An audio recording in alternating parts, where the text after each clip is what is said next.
भूतमदिगुं हवामहे कविं कवीनामुपमश्रवस्तमम् ज्येष्ठराजं ब्रह्मणां ब्रह्मणस्पत आन शृण्वन्नोतिभिः सीदसादनम्।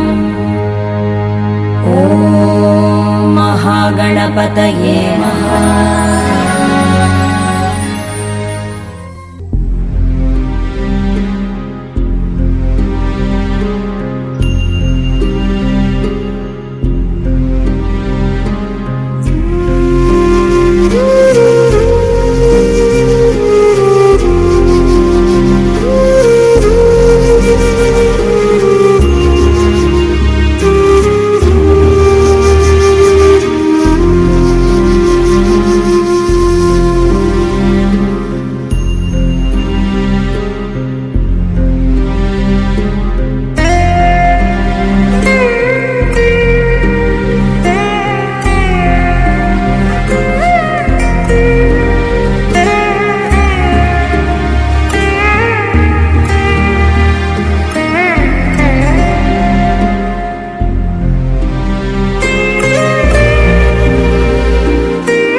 దివ్యాత్మ స్వరూపులారా,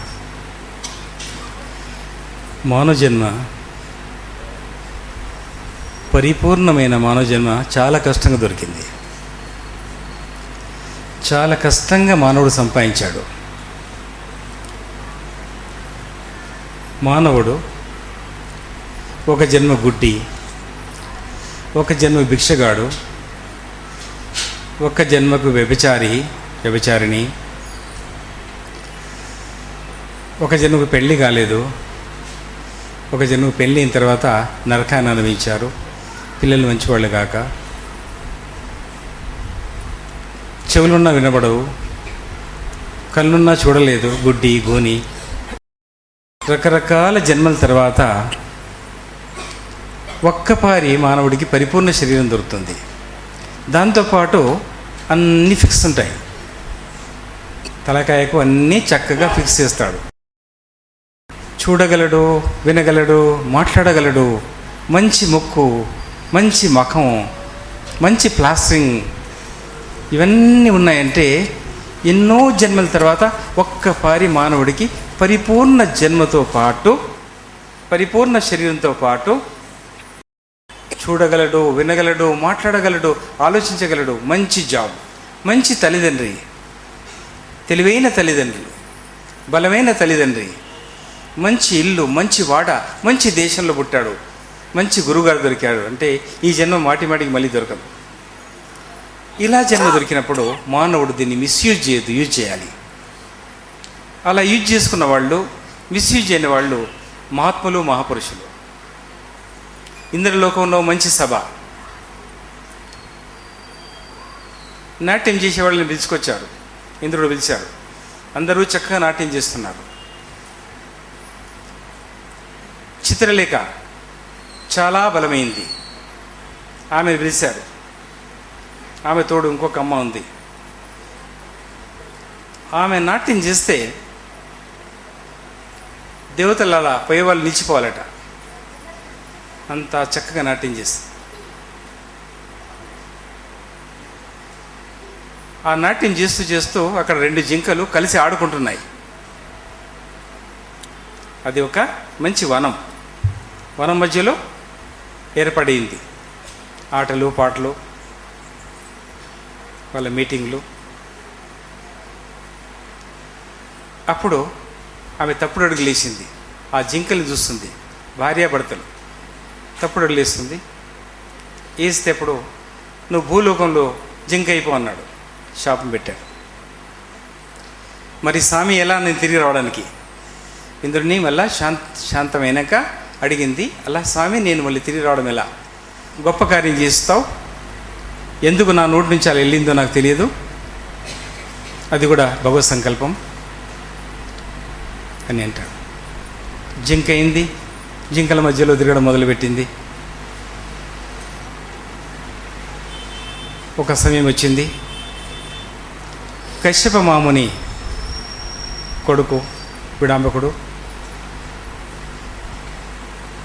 ఆయన ఒక నదిలో స్నానం చేస్తున్నాడు. దేవగణికలు అలా 3 దిగుతున్నారు. దిగి అక్కడ స్నానం చేస్తున్నారు. ఈయన ఎక్కడున్నాడు, వాళ్ళు అక్కడ ఉన్నారు. స్నానం చేస్తున్నాడు. మనసు చెదిరిపోయింది. చెదిరిపోగానే స్నానం దగ్గర నీళ్లు కొంచెం కలుషితం అయిపోయింది.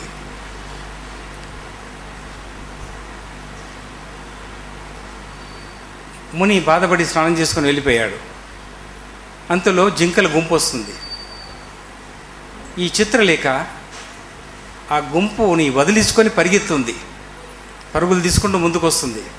దాహం. ఆ ముని ఎక్కడైతే స్నానం చేసిందో అక్కడ నీళ్ళు తాగేసింది.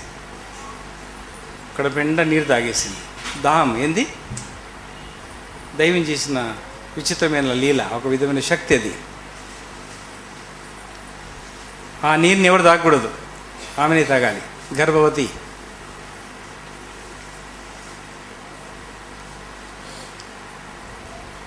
సమయం వచ్చింది. ప్రసూతి అయింది. ఈ పిల్లగాన్ని ఎవడు చూసుకుంటారు అనుకుంది. జింక తన ఎంబడి పరిగెత్తి రావాలి. జింక కాదు.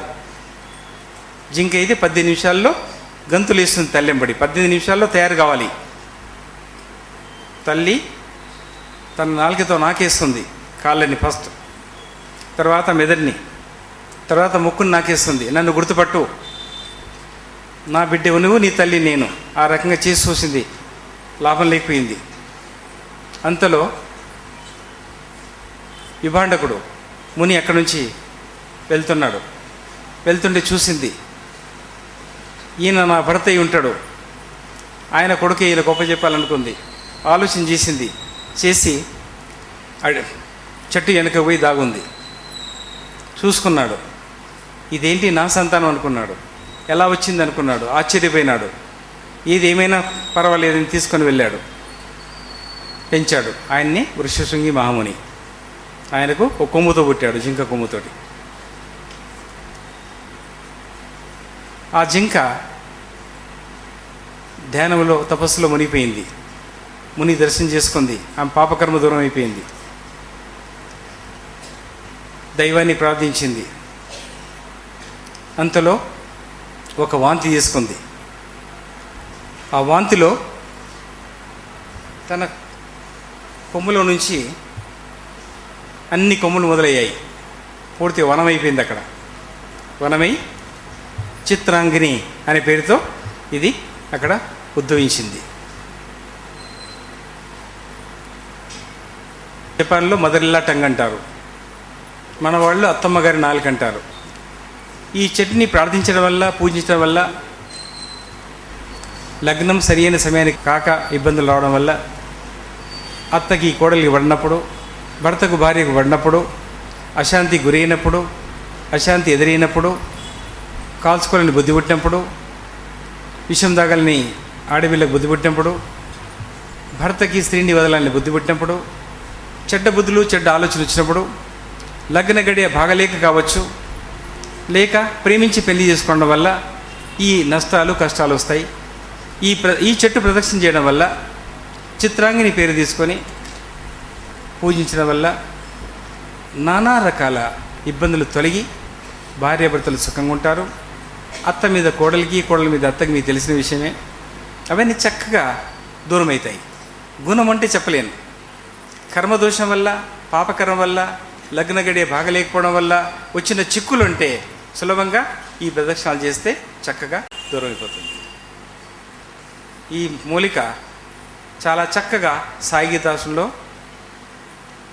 చాలా పెద్దగా, బలంగా అందరికీ తన సేవను అందిస్తుంది. వీలైన వాళ్ళు సాయిగీతాశ్రమం వెళ్ళి పూజలు చేసుకొని మీ ఇంట్లో ఉన్న కష్టాన్ని కడతీసుకోండి. ఒక జింక ఇంత పెద్ద పని చేసి పెట్టిపోయింది కదా. వృషశృంగుడు ఏం చేశాడు తెలుసా? చాలా పెద్ద పని చేశాడు. జింక పుట్టిన బిడ్డ అరణ్యములో పరుపు లేదు, దిండు లేదు, కానుపు చేసేవాడు ఎవడు గతి లేడు.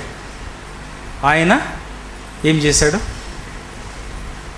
శాంతాదేవిని పెళ్లి చేసుకొని దశరథ మహారాజు ఇంటి దాకా వెళ్ళి రామచంద్రుడు పుట్టడానికి యజ్ఞం ఏర్పాటు చేశాడు.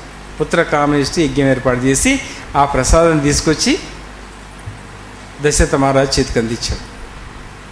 ఒక మహాత్ముడు, మహాపురుషుడు ఇలాంటి గొప్ప కార్యాలు చేయడానికి అప్పటి నుంచి ఇప్పటిదాకా చేస్తూనే ఉంటారు. వాళ్ళ సేవని మనం అందుకోలేకపోతున్నాం. ఆ సేవని అందుకోవడానికి మీకు సరైన గురువు దొరికినా వినేవాళ్ళు కావాలి. వినక ఇలాంటి ఇబ్బందులు అవుతున్నాయి. అడవిలో పుట్టిన ఒక బాలకుడు, జింకకు పుట్టినవాడు, అది కూడా నీళ్ళల్లో ఆ ముని కదలిక, జింక నీరు దాగి ఒక పసిపాపను కన్నది. ఆ పసిపాప పరమేశ్వరుని వైకుంఠం వాసుని భూలోకానికి తీసుకొచ్చి రామరాజ్యం ఏంటిదనేది చూపించింది. అయితే మనం వారి బిడ్డలం కాబట్టి ఏ కొంచెమైనా మనం భారతదేశంలో పుట్టిన తర్వాత చేయకపోతే ఒక పురుగు, ఒక కుక్క, ఒక కాకి, గద్ద చచ్చినట్టే ఉంటుంది. కానీ మన పేరు, ప్రతిష్టలు దైవం దగ్గర అసలే ఉండవు. లోకంలో ఉంటాయేమో, లతా మంచిది, లతా మంగేశ్వర్ మంచిది, పాటలు పాడింది అంటారనుకోండి. లతా మంచిది, లతా మంగేశ్వర్ మంచిది, పాటలు పాడింది అంటారు, ఆటలు ఆడింది అంటారు. కాదు, దైవాన్ని కదిలిచ్చే పాట పాడాలి, దైవాన్ని మెప్పించే ఆట ఆడాలి. అలాంటి శక్తి మానవుడికి ఉంది, ఇంకెవరికి లేదు. మానవుడు అతి తెలియని వాడని తెలిసి కొన్ని శక్తులు బట్టి పెట్టాడు దేవుడు. వీడు మహాపురుగు ఆకాశాన్ని తెచ్చి కాళ్ళ కింద తెచ్చిపెట్టుకుంటాడు. ఆకాశాన్ని కాళ్ళ కింద పెట్టి దాని మీద నడిచేవాడు. వీడు నడుస్తున్నాడు కదా, అంతా బట్టి పెట్టినా నడుస్తున్నాడు. ఇప్పుడు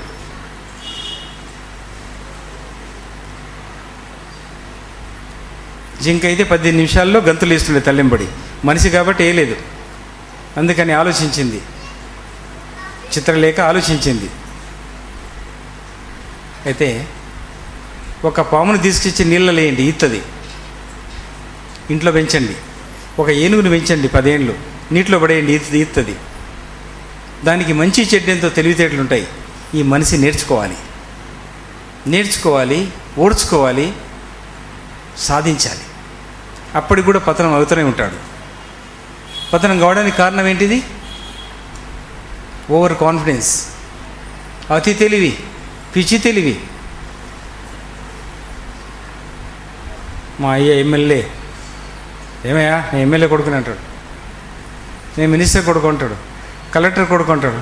నువ్వేంటిరా 10th క్లాస్ వెళ్ళాను. ఇక్కడ నా ప్యాకెట్ దొరికితే బస్సులో కానీ ఆటోలో ప్యాకెట్ దొరికితే వాడికి గుండె వెయ్యవు, జైల్లో పెట్టుకొని బీడీ సిగరెటు 2 గ్లాసుల సారా తాగుతావు. నువ్వే కూడా భారతదేశంలో పుట్టినంటే భారతీయునికి ఎలాంటి నీతి నియమాలు, ధర్మాలు ఉండాలి. మెల్లగా అవి పక్షవాతం వచ్చింది. ఆవిడికి భారతదేశం నివాసులకి చాలా మటుకు పక్షవాతం వచ్చింది. కోమలు ఉన్నారు అందరూ, వెంటిలేటర్ పెట్టిస్తున్నారు మనకి. పరదేశంలో వెళ్ళి చూడండి, నీతి, ధర్మం, దయాగుణం ఎంత ఉందో. ఇక్కడ బ్రతికుండాలి, ఇక్కడ చచ్చిపోతుంది. ఇక్కడ కోమల ఉంది, అక్కడనేమో చలామణి అవుతుంది. దానికి కారణం ఏంటిది? భూమి నీ భారతదేశం తిరిగిపోయింది. అమెరికా దగ్గర జపాన్ ఉంది, జపాన్ దగ్గర అమెరికా ఉంది. నీ భారతదేశం అంతా తిరిగిపోయింది వేరే దిక్కు. భూమి తిరుగుతుంటుంది కాబట్టి తిరిగి అక్కడ ఉంది, అక్కడ తండం ఆడుతుంది. మళ్ళీ పిలవాలంటే మీలాంటి వాళ్ళు మేలుకోవాలి, ప్రయత్నం చేసి సాధించాలి. అధర్మాన్ని ఎదిరించే శక్తి ప్రతి భారతీయునికి ఉంది. భారతదేశంలో పుట్టిన బిడ్డకు ప్రతిభానికి ఉంది. కష్టాలు వస్తాయి, ఆశలు ఎక్కువైనాయి కాబట్టి మన కష్టాలు వస్తున్నాయి. అన్ని ఆశలే. బంగ్లా బంగ్లా బంగ్లా, కార్, ఒక్క సైకిల్ మోటిస్తే చాలు దేవుడా అంటాం. వచ్చినాక ఒక పాత కార్ అయితే చాలు దేవుడా, ఎందుకంటే పిల్లలు ఉన్నారు కదా. దాని తర్వాత 400cc, 800cc, 1200cc అంటాడు. ఊరుకోడు. 3 రూమ్లు ఉంటే చాలు దేవుడా. అయినాక లేదు సరిపోతలేదు, ఫస్ట్ ఫ్లోర్ గుంజుకొస్తా ఆఫీస్లోకి వెళ్ళి ఎక్కడి నుంచి అన్నా పిఎఫ్ పెడతా, లోన్ తీసుకుంటా. పిచ్చి లెక్క లోన్ తీసుకుంటావు బిడ్డ.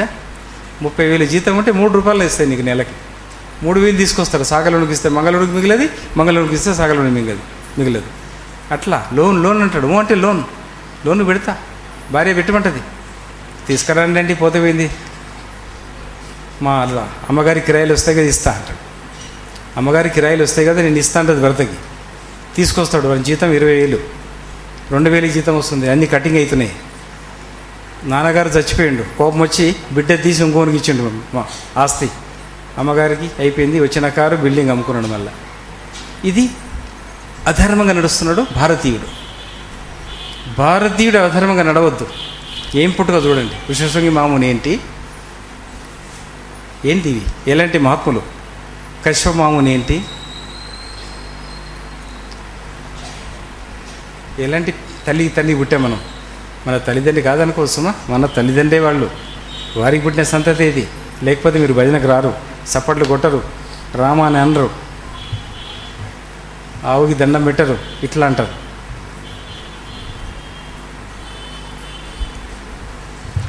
ఇప్పుడు ప్రార్థన. పరమేశ్వర పరమ పావన పరమ కళ్యాణ గుణాచరణ పాపహరణ పుండరీక వరద పురాణ పురుషోత్తమ భక్తవత్సల భవబంధ విమోచనాయ. పరమేశ్వర పరమ పావన పరమ కళ్యాణ గుణాచరణ పాపహరణ పుండరీక వరద పురాణ పురుషోత్తమ భక్తవత్సల భవబంధ విమోచనాయ. ఇప్పుడు ఈ పరమేశ్వర పరమ పావన పరమ కళ్యాణ గుణాచరణ పాపహరణ పుండరీక వరద పురాణ పురుషోత్తమ భక్తవత్సల భవబంధ విమోచనాయ. ప్రకృతి మాత శాంతి శాంతి శాంతి. పొద్దున లేవగానే చేయవలసింది స్నానం చేయకండి, కాల్గేట్ పేస్ట్తో పండ్లు రుద్దకండి, బట్టలు మార్చుకోకండి. కానీ కూలి పని మాత్రం చేయాలి. దాన్ని యోగా అంటారు. యోగలో ఎన్నో రకాలు ఉన్నాయి, కానీ ఇండైరెక్ట్గా అది యోగా మారిపోయింది, చలామణి అవుతుంది. మన తాత ముత్తాతలు కూలి పని చేసినప్పుడు మనకు రోగాలు లేకుండే, ఎవరి పని వాళ్ళు చేసుకునేవాళ్ళు, ఆరోగ్యంగా ఉండేవాళ్ళు. 80 ఏళ్ళు వచ్చినా ఒకరితో సాయం తీసుకునేవాళ్ళు కాదు, ఒకరి మీద ఆధారపడేవాళ్ళు కాదు. ప్రతిరోజు ప్రొద్దున లేవగానే మొదలు సూర్య నమస్కారం చేసే అలవాటు చేసుకోండి. దాని తర్వాత ప్రాణాయామం, సరస యోగం. సరస యోగం ప్రతిరోజు అవసరమైంది. సరసయోగం అంటే ప్రాణాయామం, అనులోమ విలోమ దాని తర్వాత కపాలభాతి, మండుక యోగం. ఇది ప్రతి మనిషికి మొదటి మెట్టు. ఇది ఆరోగ్యంగా ఉండాలంటే ఇది మొదలు చూసుకోవాలి. తర్వాత భోజనం, పేస్టు, స్నానం, మడి ఆచారం తర్వాత. ఇప్పుడు మనం సరస్సు యోగం చేద్దాం. ప్రాణాయామం.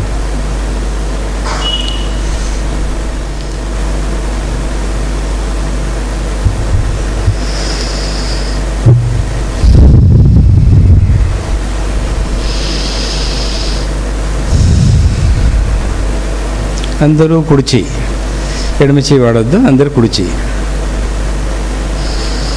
राइट हैंड सीधा से आप प्राणायाम करो. जिसको नहीं आता तो फिर समझाएंगे. मैं देखता हूँ किसको नहीं आता.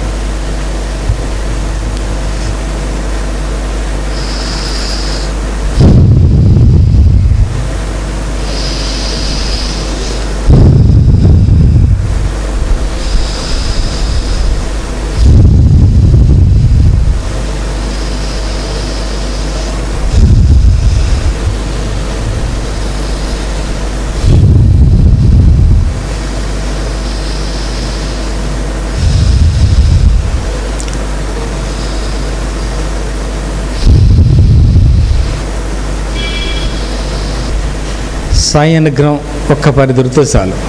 बाबा आप अपने सामने बैठे हैं, उनकी शक्ति आप तक पहुंचती है. आपकी सांस वहाँ तक पहुंचती है. उसके बाद सीढ़ी में जाके घंटा बजाएंगी. सीढ़ी दाకా కూడా వెళ్తుంది మీ శ్వాస. ఎక్కడో పాట పాడితే రేడియో మన ఇంట్లో గుడిసెలో వచ్చి పడుతుంది, బిల్డింగ్లో వచ్చి పడుతుంది పాట. ఢిల్లీలో పాడితే మన గుడిసెలో, మన బిల్డింగ్లో, మన రూమ్ బంద్ అయితే ఏసీ రూమ్లో కూడా పాట పాడుతుంది. మీ శ్వాస సిడి దాకా అందుకుంటుంది.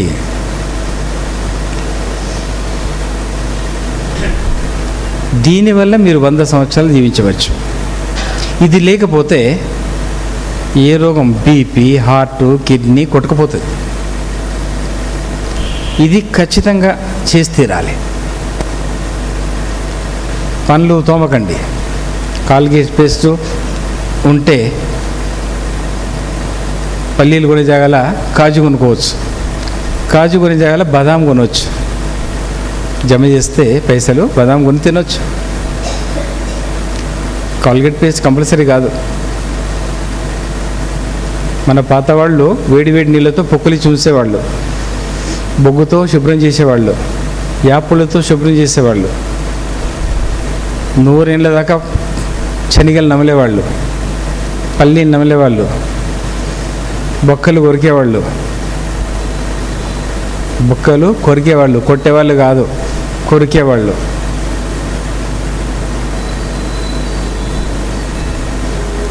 ఇప్పుడు మీరు కనీసం మురుకులు కూడా కొరకలేరు. ఎందుకంటే పండ్లు బలహీనమైపోయాయి. పండ్లు కళ్ళు బాగా కావాలంటే అన్నిటికీ ఇది పరమౌషధం. సరస యోగం, అనులోమ్ విలోమ్. ఇప్పుడు కడుపు. ఇది ఎంతవరకు పనిచేస్తుంది?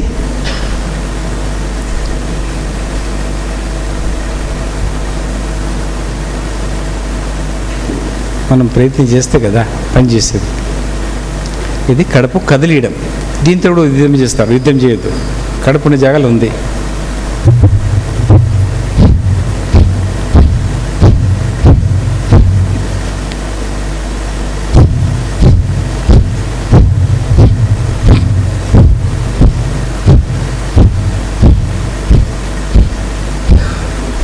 శరీరంతో యుద్ధం చేయదు, కడుపు.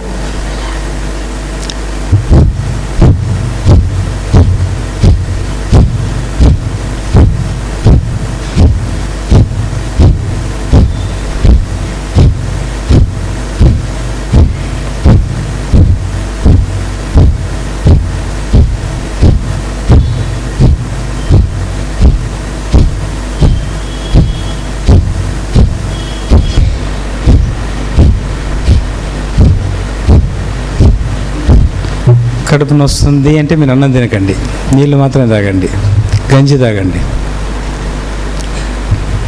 ఇది అలవాటు అవుతుంది. అన్నం తింటే హాయిగా నిద్రపోతుంది. పొద్దున చేయాలి, చాలా బాగుంటుంది. ముందు 3 నిమిషాలు చేయండి. ఒక్కొక్క నిమిషం భారాన్ని పెంచకపోయినా సరే. 10 నిమిషాలు ఎవరైతే చేస్తారో కొలెస్ట్రాల్ ప్రాణం తీసేది. కానీ కొలెస్ట్రాల్ ఉండాలి. Cholesterol good friend. Good cholesterol, bad cholesterol, చెడు మంచి రెండు ఉంటుంది. కొంతమంది కొవ్వు పదార్థం తినొద్దంటారు. తినకపోతే మంచి కొలెస్ట్రాల్ కూడా చెడిపోతుంది. తినాలి, ఏది తినాలో తినాలి. రోలు గట్టిదై ఉండాలి, మురడమై ఉండాలి. ఇసురై మురడమేసి ఉండాలి. రోలుకు మురడమేసి ఉండాలి. దాంట్లో మిరపకాయలు వేసి నూరితే, పసుకొమ్ములు వేసి వస్తే అదే సరిగవుతుంది. రోలుకు ములడం లేదు, రోకలికి బలం లేదు. రోకలి ప్లాస్టిక్ది, అది పనిచేయదు. రోకలి ప్లాస్టిక్ది, దంచదు, నూరదు. రోలుకి ములడం లేదు. ములడం అంటే దాని లోపల చిన్న కచ్చులు చేయాలి. రాళ్ళతో ఇనుప ముక్క తీసుకుని దాన్ని ముక్కలు తీస్తారు. తీసినాక అది లోపల పడి విత్తనాల్ని అదే విస్తుంది.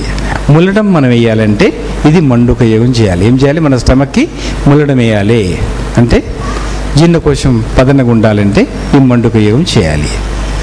లేకపోతే liver specialist, gall bladder specialist, spleen specialist, stomach specialist, gastroenterologist అంటారు. అక్కర్లేదు. కర్మ బాగలేదు, పోదాం. కర్మ బాగుంది, జయిస్తాం. ఇప్పుడు మళ్ళీ గాలి నింపాలి. ఎక్స్ట్రా గాలి నింపాలి. ఏమిట్లా నింపాలి? మన లోపల ట్యూబులు ఉన్నాయి 2. దాని లోపల ఆక్సిజన్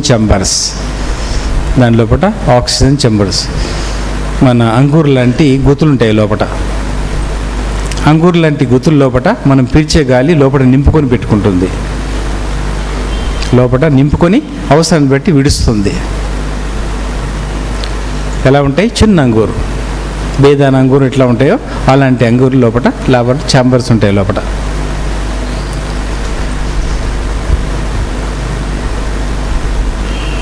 దాంట్లో ఇప్పుడు గాలి నింపితే రేపటిదాకా మీ దగ్గర ఉంటుంది.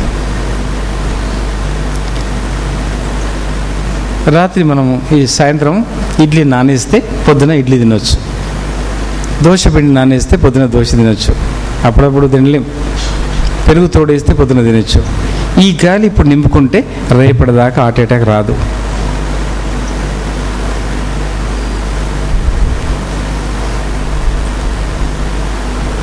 వస్తుంది హార్ట్ అటాక్? రాదు. నేను చెప్తలేను, పాత వాళ్ళు ఎప్పుడూ చెప్పారు. నేను 67 నుంచి చెప్పేవాడిని. ఇప్పుడు కనబడుతుంది నాకు, ఎవరు చేసేదానికి అయితే లేదు. ఇప్పుడు ఏంది? ఆక్సిజన్ ట్యూబ్లలో, అంగూరు గుతులల్లో కొంచెం గాలి నింపెట్టుకుందాం. ఫోన్ వస్తుంది, పోతున్నాడు అంటాడు, యాక్సిడెంట్ అయ్యింది అంటాడు. ఇది పోతాడు ముందు, వానికంటే ముందు. పోకుండా ఉండాలంటే దీని ఆక్సిజన్ ఉండాలి. షాక్ రాగానే, ఆక్సిజన్ బయటకు రాగానే గుండెని కదిలిస్తుంది. అనే వరకు ఏమవుతుంది? అప్పుడు గుండె లోపలికి ఆక్సిజన్ ఇట్లా పోయి కొట్టేసి ఆ గుండెని కదిలిస్తుంది. అనే వరకు గుండెలో గాలి లేదు, దీంట్లో గాలి లేదు, గాలి పంపకపోయా నీకు అటాక్ వచ్చే. వాడు పోలేదు పాపం, ఉన్నాడట. వాడు నీ దగ్గరికి వస్తున్నాడు. గుండె అటాక్ వచ్చింది అని ఫోన్ పోయింది, నువ్వు ఇక్కడ వెళ్ళిపోయినావు, వాడు నీ దగ్గరికి వస్తున్నాడు హాస్పిటల్ నుంచి. ఇప్పుడు రాడు.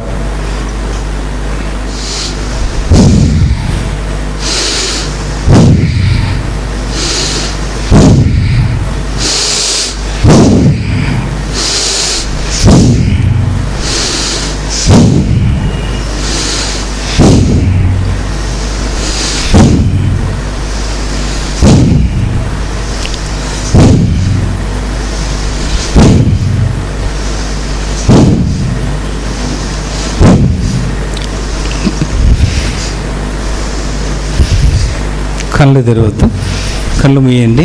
ఆంఖ్ బంద్ కర్నా, ఆంఖ్ నీ ఖోల్నా. హవా భరో అందర్, గాలి నింపండి.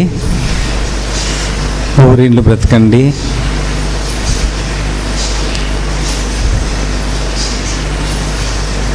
ఆగిపోయింది మళ్ళీ.